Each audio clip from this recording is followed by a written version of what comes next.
coaches, you all can open up about your own experiences because all of us has been through this COVID-19 pandemic.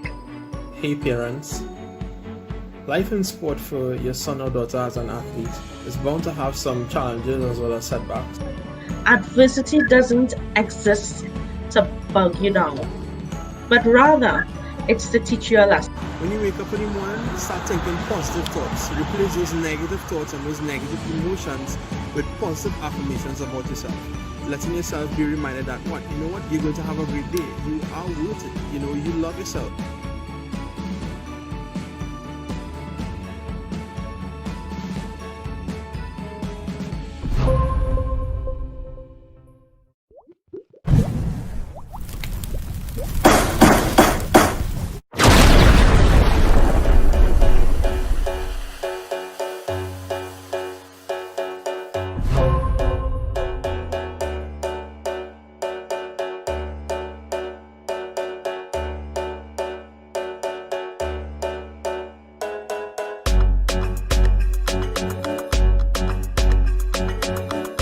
You ain't taking that on. They be like, I will do it for free, I will do it for free. It's okay. So I'm from Tobago, guys. I'm currently based in Florida. Hopefully when COVID is over and the borders are reopened, I'll be back home so we could start something.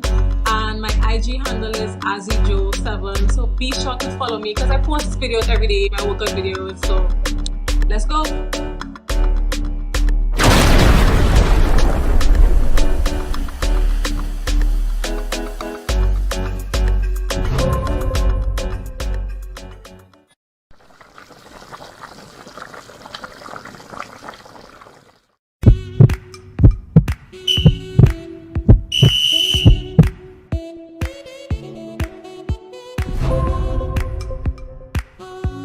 But learn your customer, tailor your program to suit them. Do not have the mindset that I can do this and wherever I say you have to go. It's a teaching process. Be very gentle and patient with them.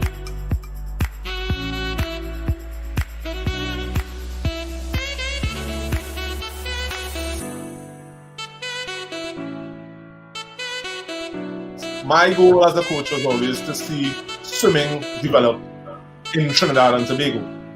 Right? It was never to see that, hey, you know what, Rocky, I don't care personally for the accolades and who looks at me as a good coach.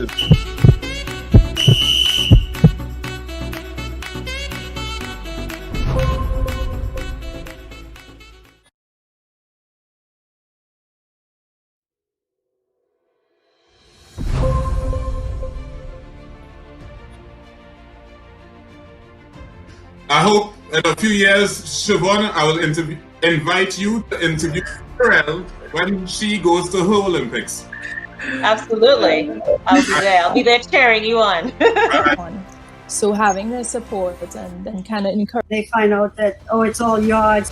I think that sport communities need to work on getting a lot closer outside of sporting events. I don't think there's enough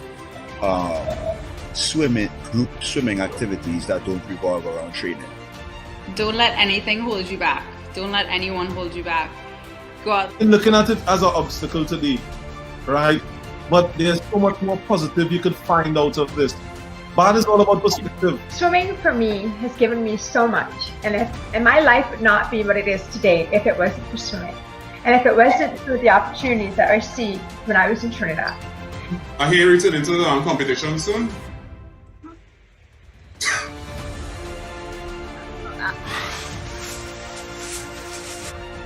It's a pleasure for me, and I told you that now. Thanks for the interview. We could still get some ideas how we could run swimming. Everything has not went down with the yellow submarine. We could save it. All right, we could save it. So you have hope. Yeah, I have hope. I have hope. You can take Nikolai Blackman in a race now. Not a chance in the world, but I wouldn't let him hear that. When you have me on the show, I gotta take the Trinbago best show. No, thank you. This is a great. This is such a great initiative. I wish I had this when I was actually swimming.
Good evening, and welcome to episode number 17 of Chlorine Callaloo, right here on Trinbago Freestyles. So if you can tell your friends, please share the live to your various platforms.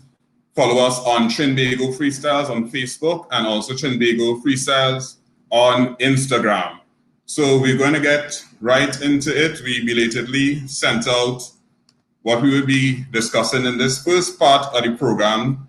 And, there's still a lot of uncertainty about the start of swimming. So we want to discuss that a bit this afternoon in a segment we call Can We Swim, Please? So I'd like to also invite on screen Seaman Coaches Conscience.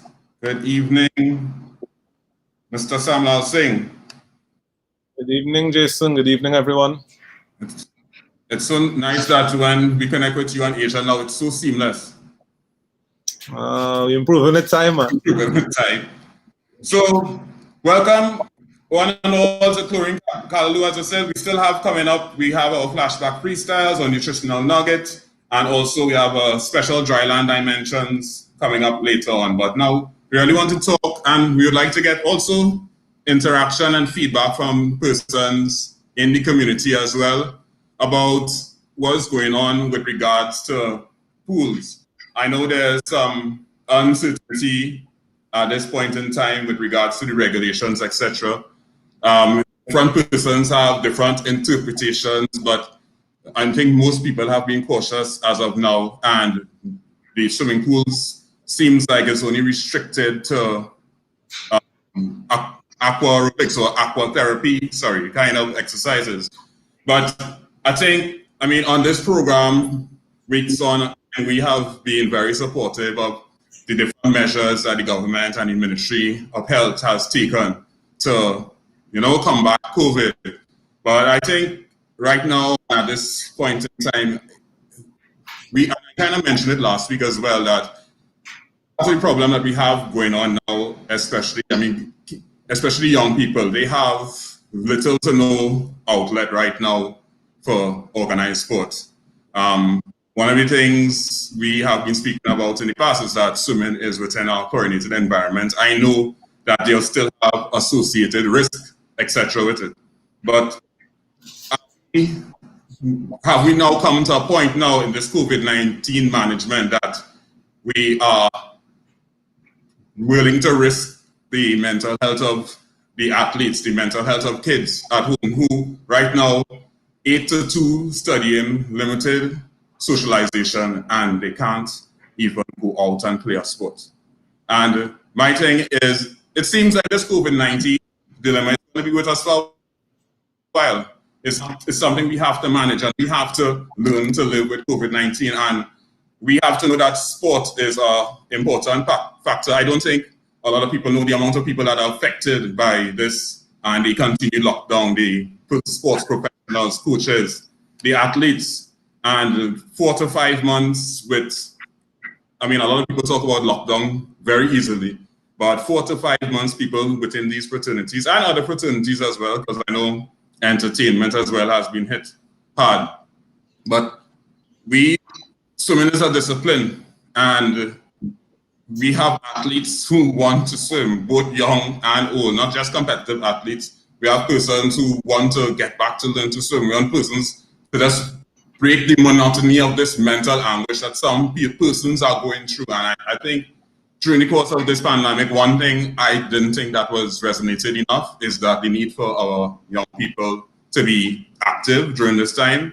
You're just hearing mask up, but after that, you're not hearing, what should I do to keep fit? So I really want to get feedback, because I know different persons may be going through different experiences at this point in time, but I really want us to get out there that we need to find a way for us to be able to open the pools and open sports in general in a safe manner. Rocky, I don't know if you have any response. Well said. And you stressed a lot on the fact that they considered one thing without the other. And I think that has been the biggest problem, that during this COVID time, we stress that, all right, COVID is a killer. COVID is a pandemic. COVID, so many things associated with COVID, negative, right? And I agree. However, there are other negatives. Persons who suffer economically, right? At the end of the day. So isn't that something to be concerned about?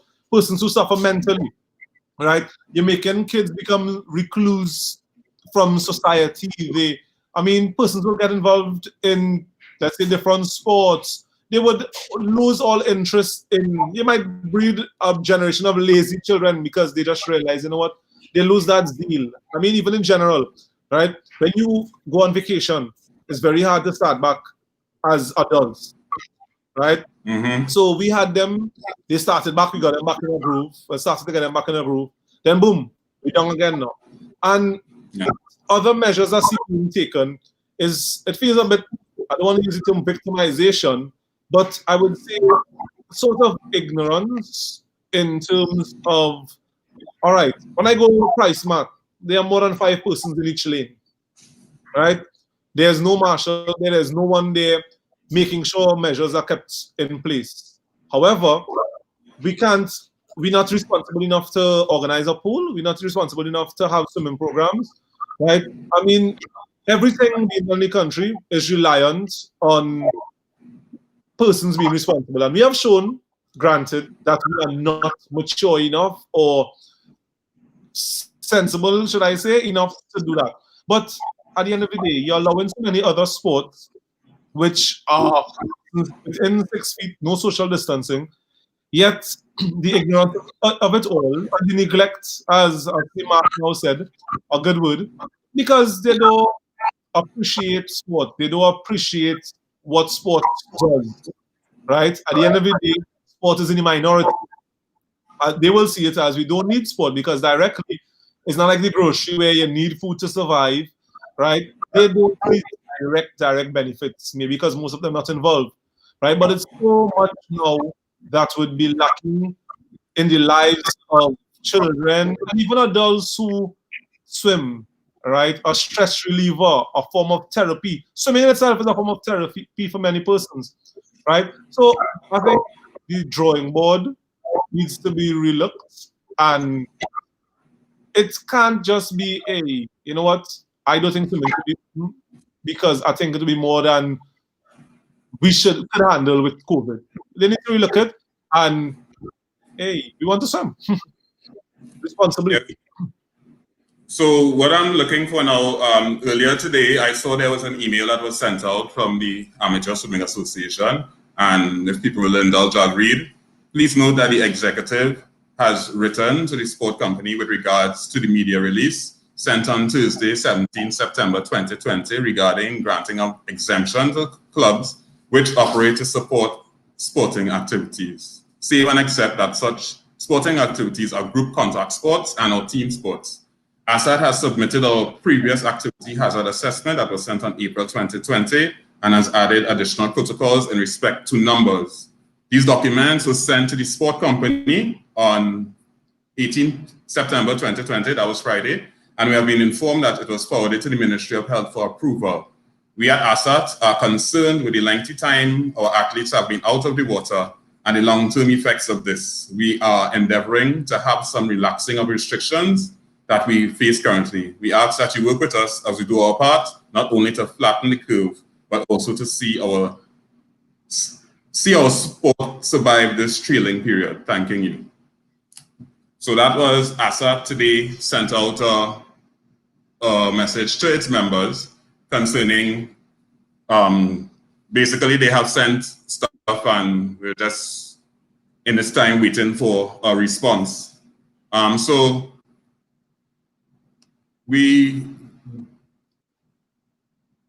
one of the things too that was a concern, what is private pool, what is public pool? I'm not sure if we all even know, because I don't know. And one thing, Rocky, I would like to say too is that we need, one of the things that I thought, and I think I said it already, I'll say it again, the messaging.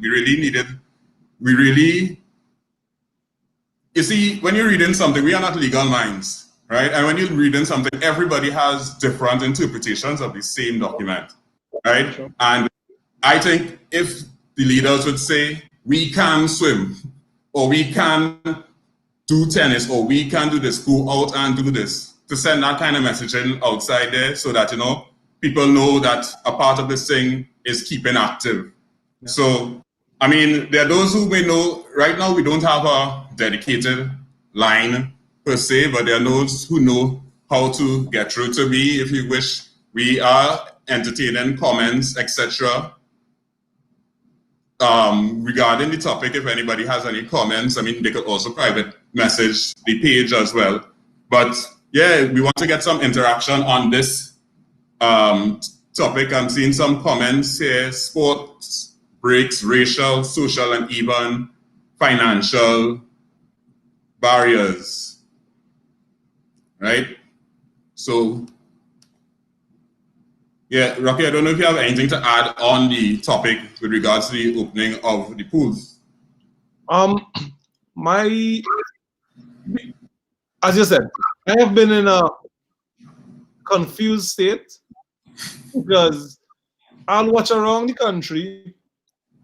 When you pass by Eddie Hart or Savannah Villas, on one end of that Savannah, there are over 60 persons, sometimes even 100 persons, walking, liming, doing what they're doing. Without masks, many of them, right? So at the end of the day, right, what is a public pool? At the end of the day, there's too much room for ambiguity, I found, right? Yes, I don't think they could address every minuscule area, but I think sports is a big issue in the country. And to me, from my interpretation, I had to go and ask a legal person, but a public pool, the definition varies a lot. Even across different countries, the definition of public pool would vary when I did my research, right? For recreational purpose. To me, if I have a structured program, right, at a privately owned pool, right, then they will find a next way to say I'm breaking the law.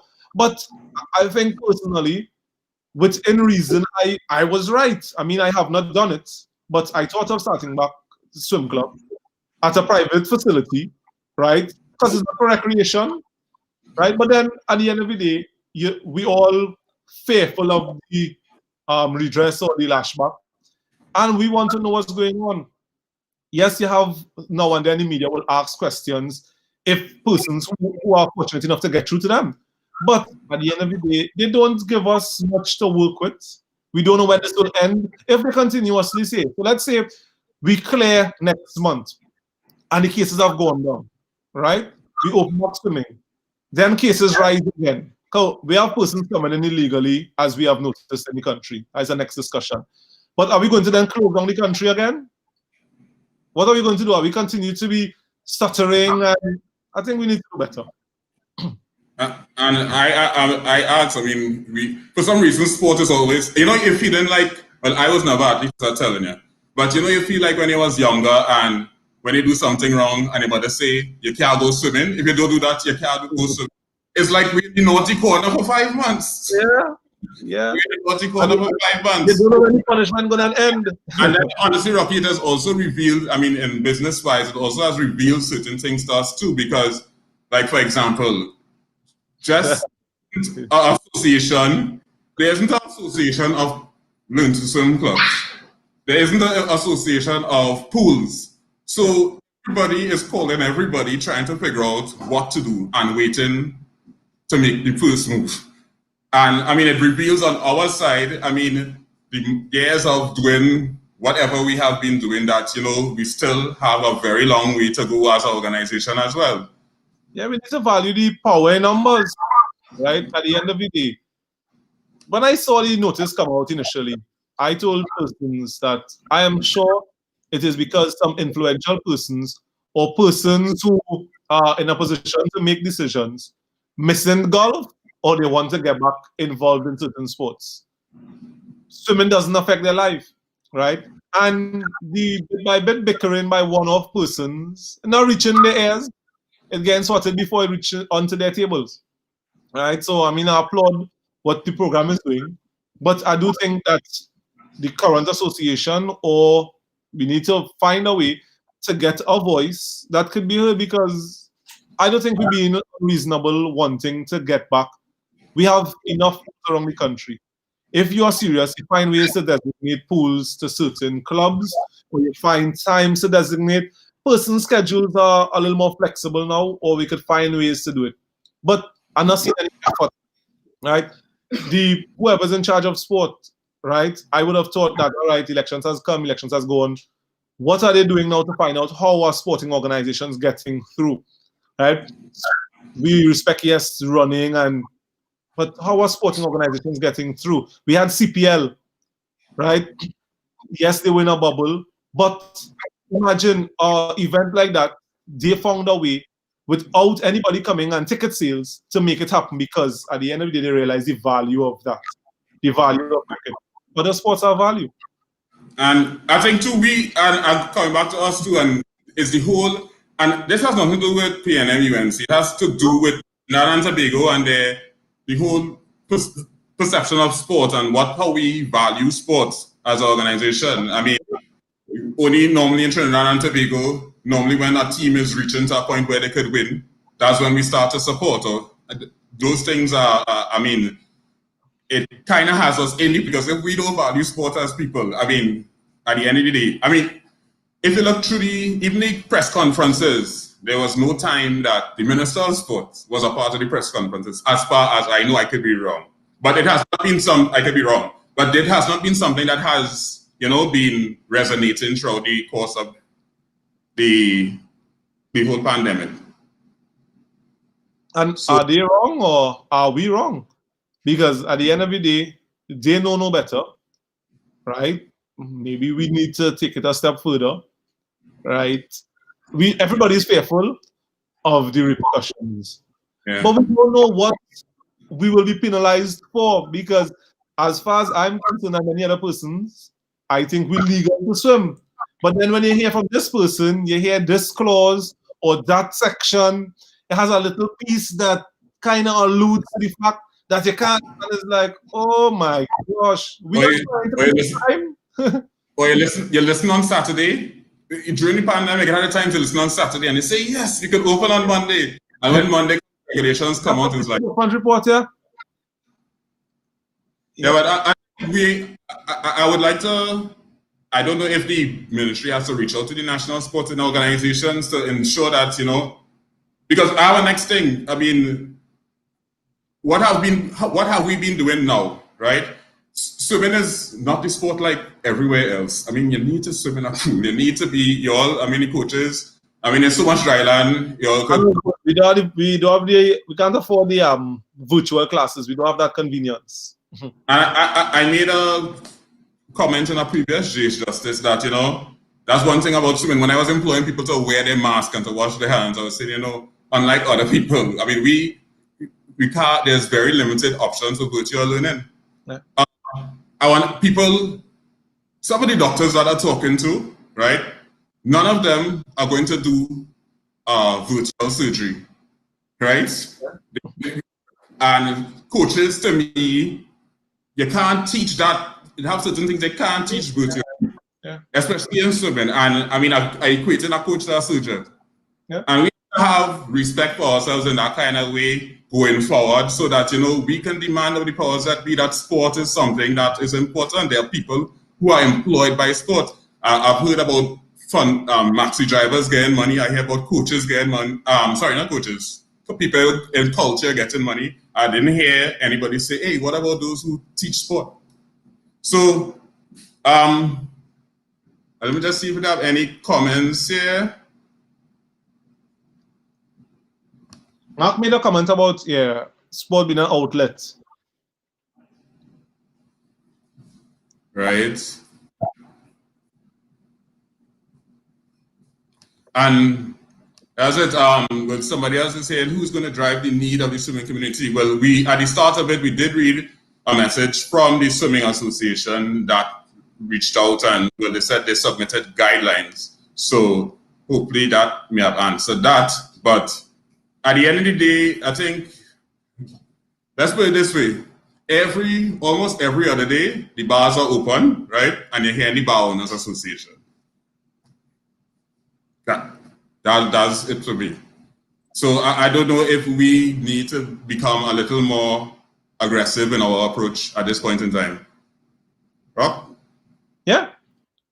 I mean, expectation grew in reality because we expect that they would see swimming as important or see the needs and the mental health and the socialization of children as important, right?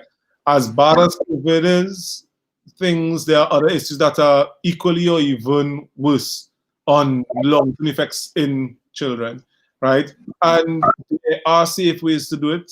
They could set guidelines specifically to pools because, I mean, guidelines are 5. I can't have 5 people at a facility, right? Yeah. Some facilities are big, right? So I think there are separate sections, right? Minister of Sports needs to sit down, look at sports that's all right. Certain issues, reach out to the certain associations. It cannot continue to be that, hey, you know what? Sports gets put on the back burner. Why? It's a non-contact sport. Anywhere you go, somebody could cough or do something around you, right? We have to pray and hope, be vigilant with our responsibility, right? And the same thing around pools. We need to have the opportunity to get back out there. The children are just home. The more they're lazy and doing nothing, the more their immune system is compromised, making it easier for them to get sick. The more they're stressed out over school and being pent up inside the house, the easier it is for them to get sick. Are we not trying to keep healthy children to prevent instead of cure? And we'll say, Rocky, the parents home helping them homeschool, they can't go to the gym either. Yeah. Or go and do whatever their exercise is. Yeah. But well, we thank you very much, Mr. Sam Lalsing. I mean, I'm looking to see any additional comments here, but thanks to those who contributed during the course of this segment, and hopefully some things that we said will resonate somewhere. Maybe we should have those, those bars that in the pool that you could swim up to. So we have these sessions. Mark, that's a good idea. We should put a bar in the pool, right? We just get to it and look at it. So we try and swim up to it. So if anybody comes, that's... Once they're not dining in. Yeah. Not dining in. I guess we could work that. It's a shame, but I mean, hopefully something will come out from the program and ASAT's correspondence with Ministry of Health and others. All right, cool. Thank you very much, Mr. Sam Lalsing. Good night, everyone. Good night. Right, so we were just discussing the state of pools regarding the COVID pool closures, and now we're going into our nutritional nugget segment.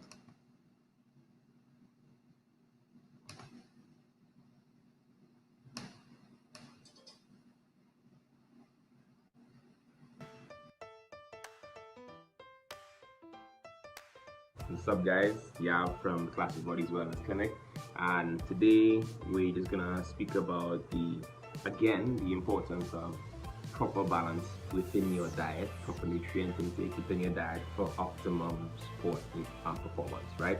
So we're looking primarily at the aquatic athletes right now still, and what we're looking at here is generally aquatic athletes tend to have sessions that run into an hour and a half and more, and the output that is standard in the session is very aerobic, right?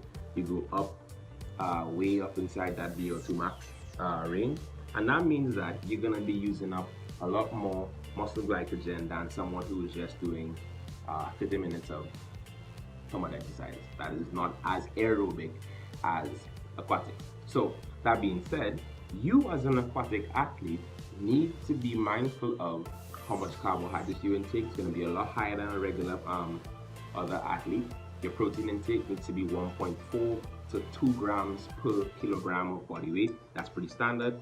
And your fat intake will always make up about 25% of your daily caloric intake, right? If you don't know how to find your daily caloric intake for, let's say, a surplus or even just your BMR, you can check us out inside the Vexel, and we can do that for you and get you started on a plan.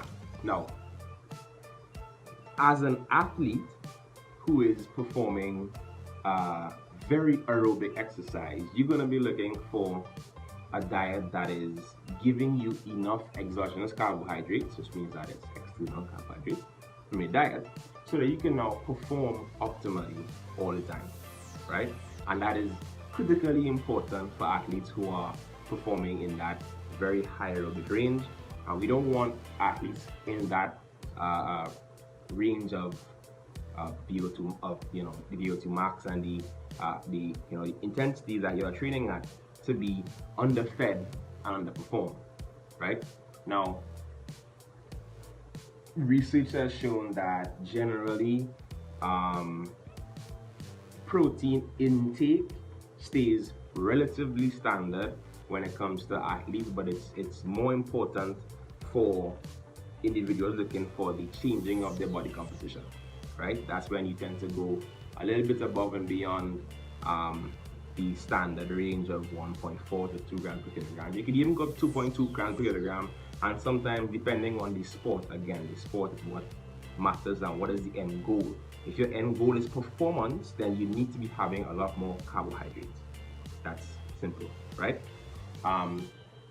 Regarding meal timing, it's always wiser to have your energy before you train.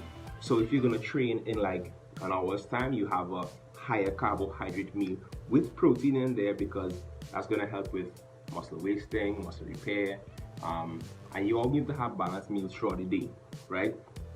But regarding meal timing, right, we don't want to be not eating as a aerobic high performance athlete for more than 3 hours, right? It's just counterproductive, and because of your energetic demands, you need to be eating every 3.5 hours or so to keep your body in tip-top shape, right? When it comes to the changing of body composition, for example, a calorie restriction for weight loss, the spreading out of your meals, where it be 5, 4, 3, 2, or even 1 meals per day, doesn't really matter and doesn't have that much of an effect on weight loss, right? The idea of splitting your meals into 5 meals a day gives you the ability to be full throughout the day while in a deficit, right? But for the most part, whether you have your meals in 2 large meals or you have your meals in 4 small meals or 5 smaller meals, it really doesn't matter for weight loss, right? It's a little bit more complicated for weight gaining, because yes, it does, it's still the same calorie content, but when you're looking at, trying to build muscle, you want to be eating at least 3 to 4 a meal every 3 hours or so that you don't, be counterproductive with the weight gain process, right? So that's it for today. Next week we're going to talk a little bit more about hydration and intaking carbohydrates in your beverages to help with replenishing glycogen stores. And yeah, check us out, Center of Excellence. We open every day except Sunday, I think, from 10 a.m. to 10 p.m. Both.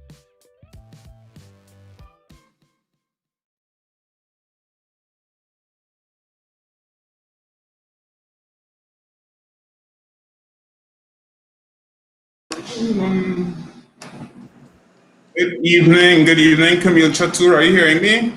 Yes, I'm hearing you. Hi, Jason. Hello, good evening. So this is Camille Chatur. You might know her, the parents who streaming on the pool deck with her kids. But this is our night. As we said in our previous promos, we are featuring some of our past winners of the Cross Harbor, because we know we had it in different locations over the course of the years. So Camille was in 1985 and 1986 winner. Correct. Got that right? Yes. And the first and still the only female to win that race. Good evening, Camille. Good evening. Good evening. Some of y'all may have known her as Camille Richards, but she's Camille Chatur now. Yes. Good evening, Camille. Got married, and now the Chatur, who's also a swimmer, is part of the name as well. So this is a whole swimming union. It started a long time ago. I think when we were like 10 years old, we swam together. So, the family has been together for a while. That will have to be our next episode. So come here, tell us how, will you see there's a whole family thing. How did you get involved into swimming? Starting to learn to swim from there? Well, I think I didn't have much of a choice. I was the third of three girls. Right. So my two older sisters were swimming. They started swimming when they were about 10 and 7, and I was about 6. I think about 11, and I was about 5 and 6. Started learning to swim, and I started competitively around 9 to 10. Last year, 8 and under, 9 to 10.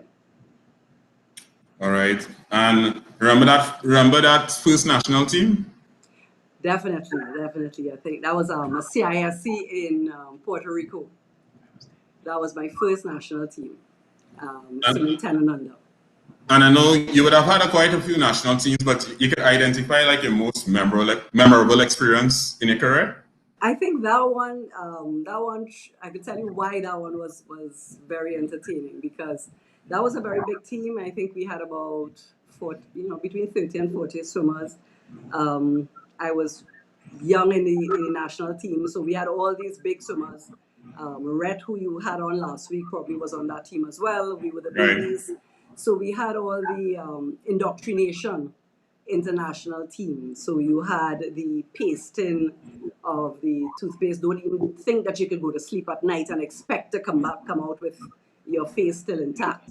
Right. So you were very fearful, but it was so enjoyable, because as a youngster, you're coming into that team with a lot of older swimmers, and you all had to live in camp. You're away from your parents. So at that age, it was probably the first time I'm away from my parents. And you're the responsibility of a chaperone and a manager and the coaches. So you're rooming with other swimmers. So you have about four girls in a room, and everyone is in like a university dorm. So that camaraderie and team spirit, and you're trying to play that you're big at the same time when you're really the runt of the pack. Right. At the swimming environment was really a fantastic experience.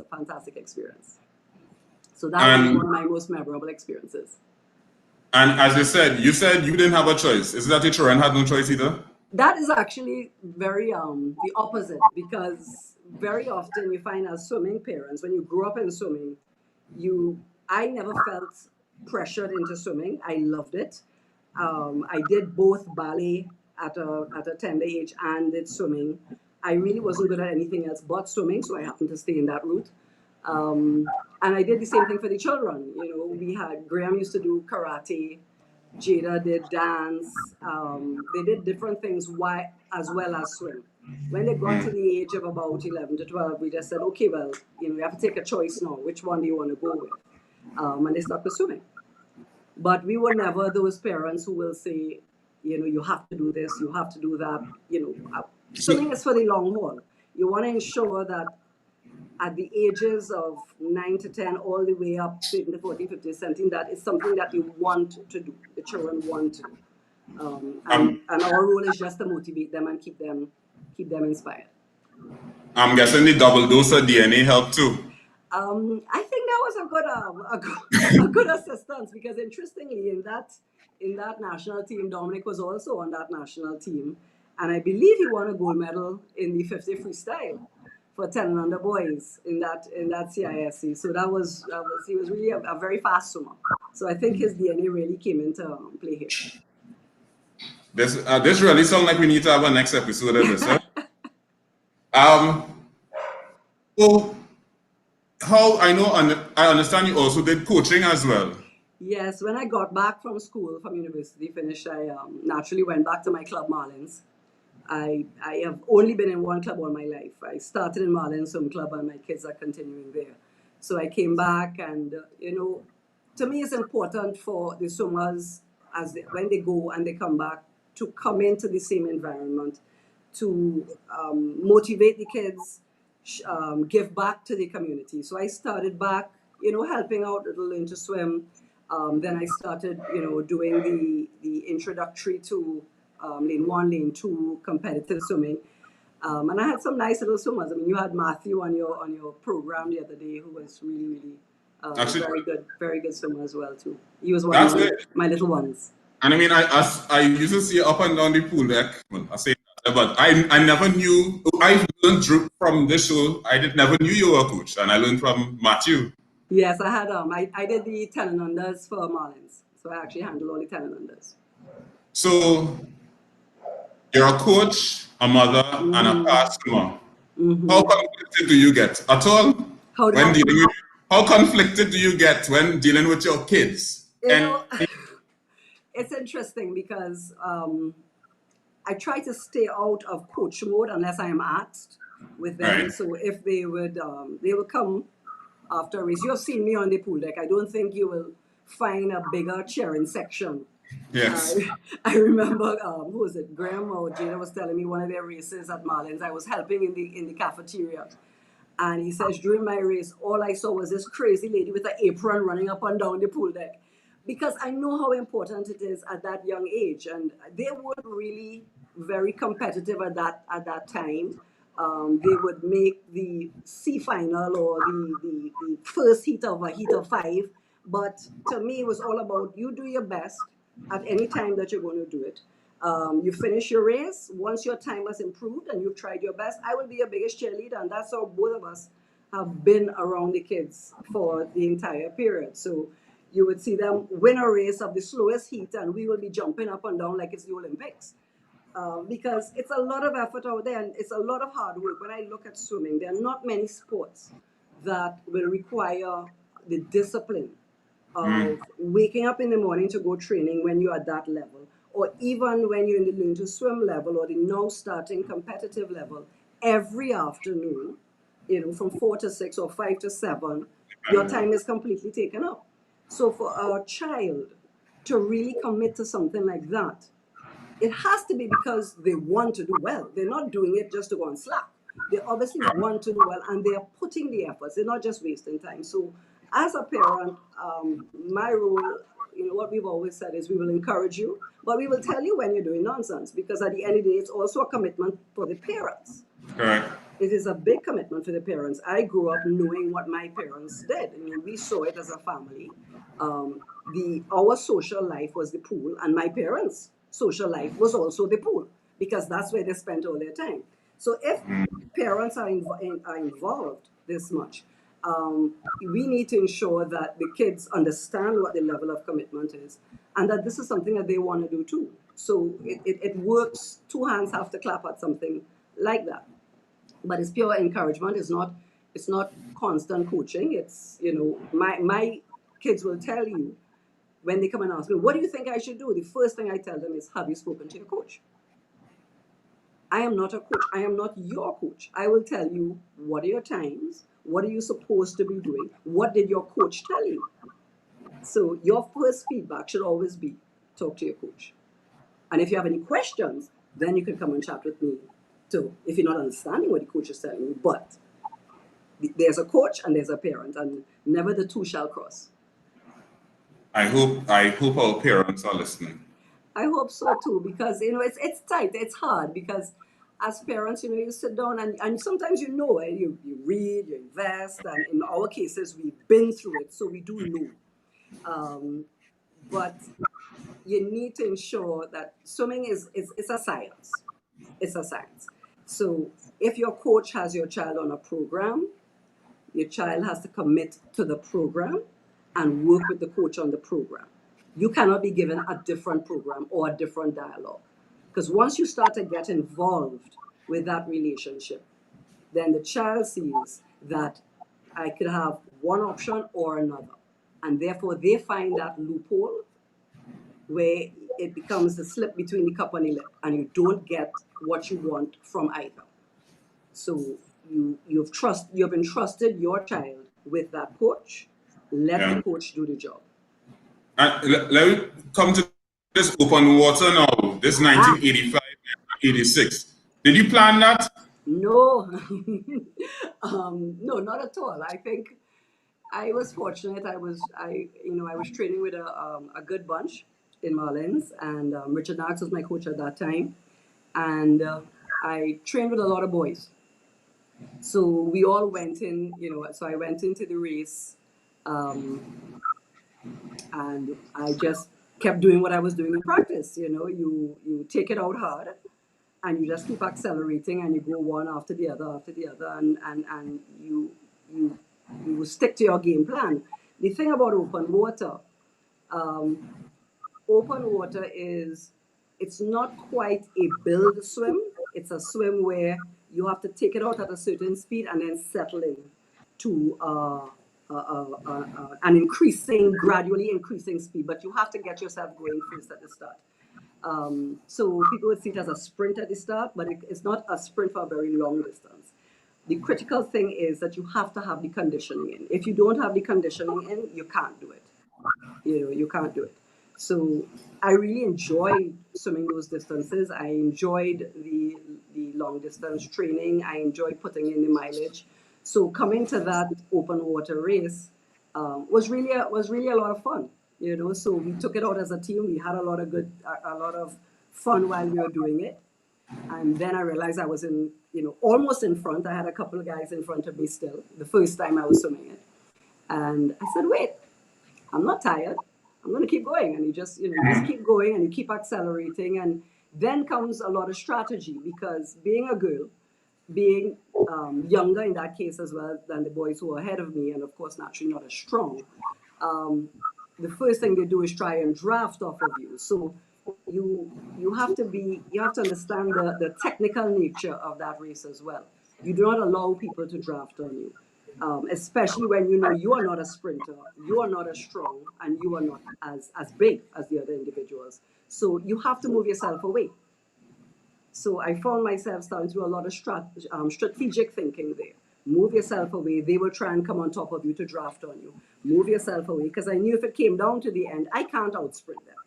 Because they're bigger than me, they're faster than me, but they didn't have the condition that I did, and also in terms of the strategy that I utilized. So as we went around, I remember very clearly when I got to one of the guys who were in front of me, I stayed away, and when we went around one of the boys, I said, okay, I'm going to take it on the narrow side, get away, go into a fast sprint so that he can't come to me to drag. And then I went after the other one and did the same thing. And then you're on your own to sprint to the end. So that was a fun race. But I remember that first time, one of the key songs I'll always remember was Eye of the Tiger, because they actually showed that race, I think one of the times. So I did the first one. No, it's the second one they showed it on television and they played that song. So that's one of my favorite songs. That reminds me of my cross harbor swimming. So you did the swimming, you did the coaching, you're a mom of two. Well, mom of three. Three. And watching the last one, he will come up. Anyway. Yes, hopefully we'll see. But even when you went into your professional life, right?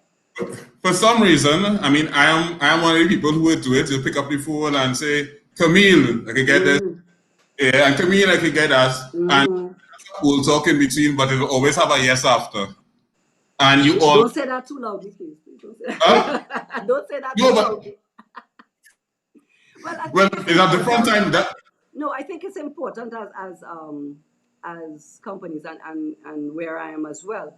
Once you can give back to sport, it's always a good investment. I wouldn't say it's an investment that will build volume or anything, but at the end of the day, the people who use our brands are athletes, and they're young people, they're young adults, and the brands that we have cover all aspects of lifestyle.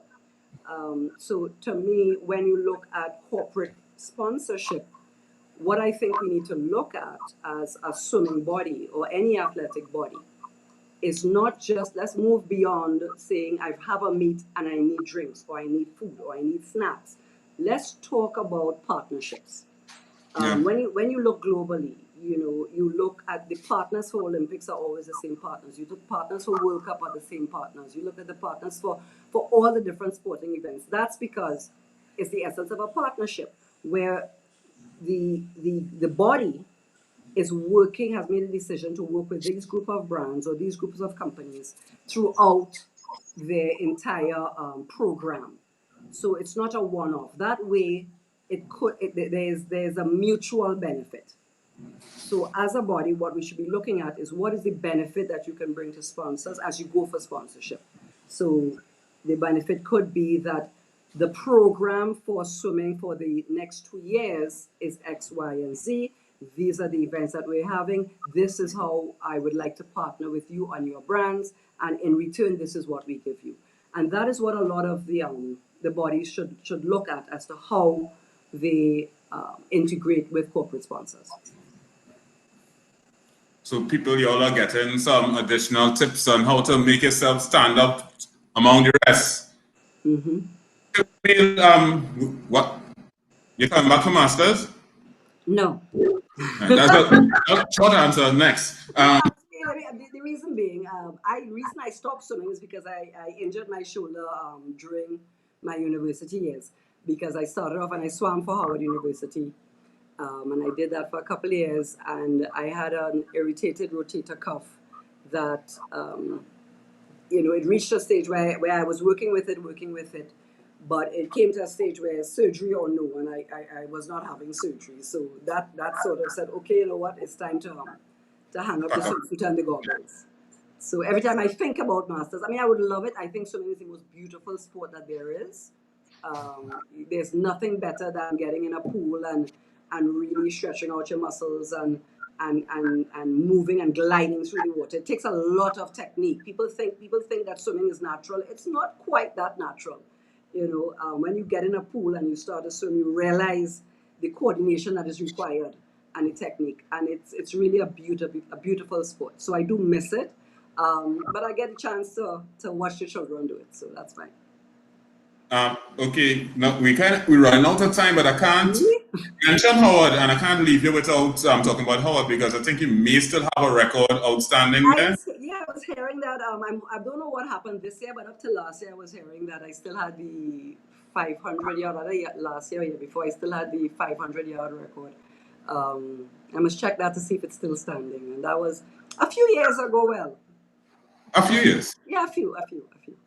But how was it back then? How was it as a woman and a woman of color in swimming in the US? Do you have any challenges? I didn't have. I think as a woman, it was. It just coming from where I came from. Remember, I grew up swimming, and in my latter years of swimming in Trinidad, I swam with a lot of boys. Right. Boys were always my training partners. So going into Howard, there were a few girls, mainly boys, and I was fortunate enough to know two other boys on the team and another girl on the team, coming from Trinidad as well. Dexter Brown was there, Jason Sanford was there, Rennie Cropper was there. So it was really a family affair. And I remember telling my children, I said, the critical thing, the beauty about sport, and a sport like swimming, is that you can carry it into your university years. There's nothing better than starting a university and knowing that you have another family there with you. So it's not just your academic life. You have the life of your sport, which you love, which is like a second family. And that really makes the whole experience so much better. So I really had a wonderful experience. I had no challenges being a girl, being a woman of color. Because I went into school with a very, very open mind, and the camaraderie of a team spirit of when you're going on tour and you're going to the dual meets. It's really a fantastic experience when it's just about you, your colleagues, and the pool. I will read a comment here, and I know you would not respond. Somebody said you better go up for ASAT election. The same way I'm not going to be my coach of my children, I'm not going to go into that. Camille, fine, I know you have said a lot, but we have so much we could get from you, but can you give some final parting words to Trinidad and Tobago Aquatics? I know now is a hard time, and I was hearing earlier on in the session about not being back in the pool, and I'm seeing it as well. And my son is seeing it, who's back at university. He's having the same challenge, waiting to get back in the water. My daughter is seeing it. And the same thing I tell them is the same thing I will tell everybody else. Stop focusing on what you can't do. Focus on what you can. The minute in life we start thinking about well, I can't do this and I can't do that, it's because we are looking for excuses for failure. So let's not look for excuses for failure. Let's say, what do I have control over? And let's do that. So if I have control over my dry land, let's do my dry land. If I have control over my stretch coats, let's do my stretch coats. Let's do some running. Let's focus on your education. Take this time to get ahead of your schoolwork. There are a lot of things that you can do. So focus on what we can do, and then we'll all come out of this in a much better place. Camille, I've seen your children telling you hi. Graham said hi. Yes. Oh, hi, Greg. So, Camille, really thank you very much for your contribution to Trinidad and Tobago swimming. And I mean, to support her to, I don't know, we know that we could count on you in many different ways. And I would like to ask persons to please remember the persons who support you and the brands that support you, and please continue to support them. I mean, it's very important, especially in this time, that we have to support one another. Yes, thank you for your contribution. Thank you very for much, Jason. And keep doing contributing kids to the sport as well. What's that? To contributing swimmers to the sport. Oh, thank you very much. And thanks for you, and keep doing what you're doing. Thank you very much, Camille. And you have a good night. You too. Night, night.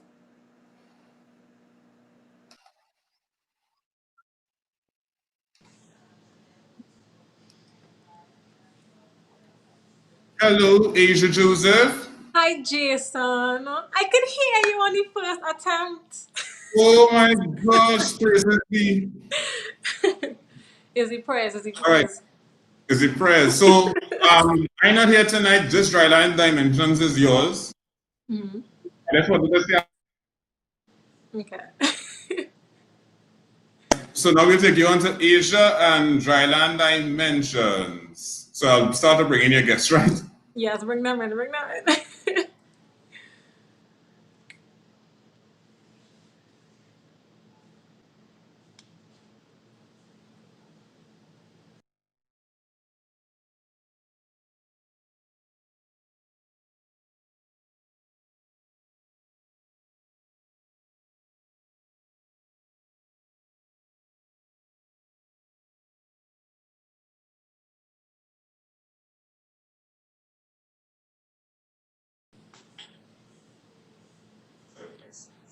Are y'all seeing me sideways? Yes. Oh my god. Okay, hold on.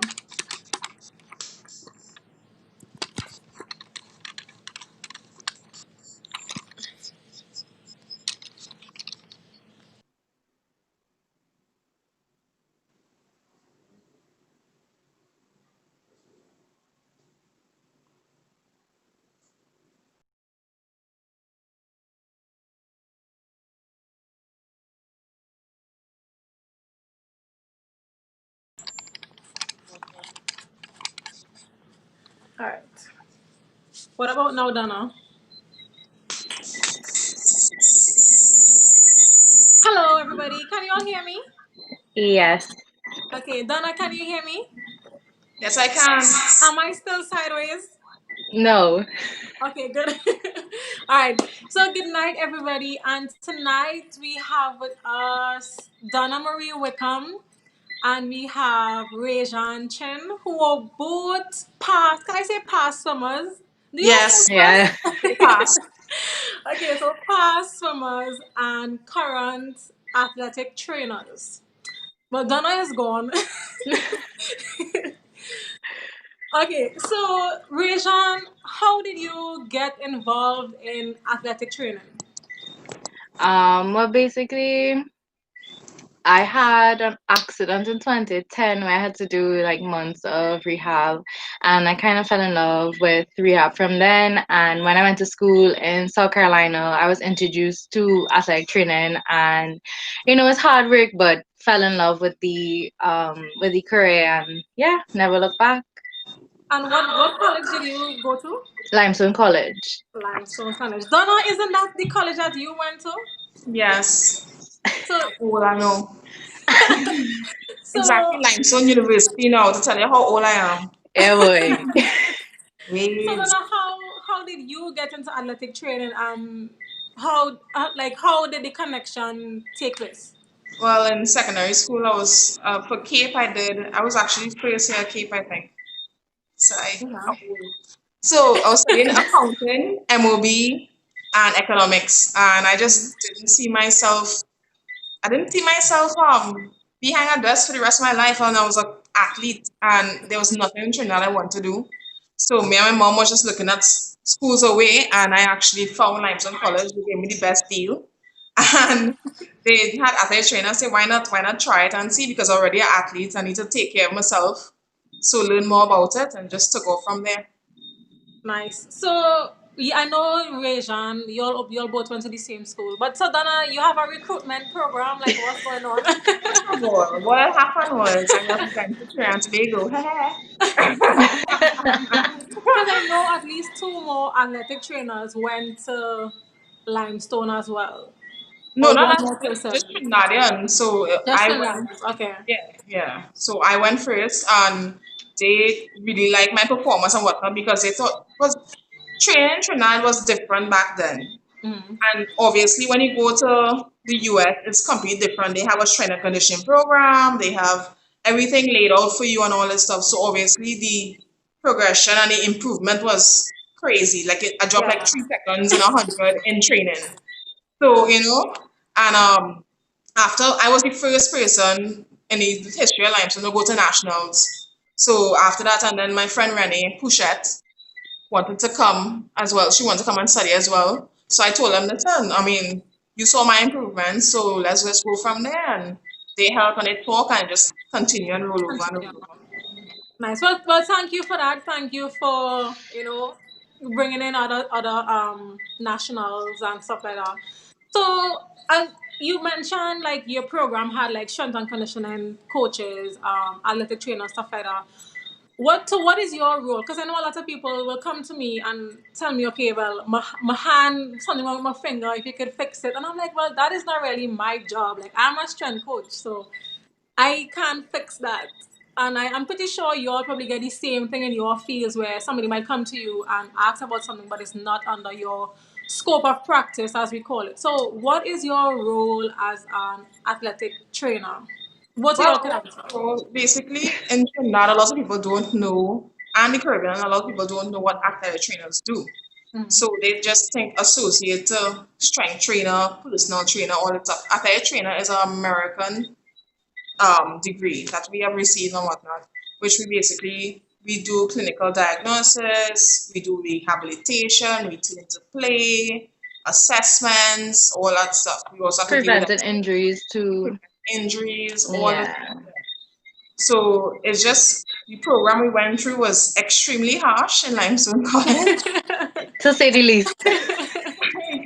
Once you do your first semester, your freshman semester, your fall semester, by observing only and not touching anybody, your spring semester, you have to get insured so that you can be able to work with the senior athletic trainers. And you just do hours upon hours. They train you. They literally get you ready for life. Because Yeah.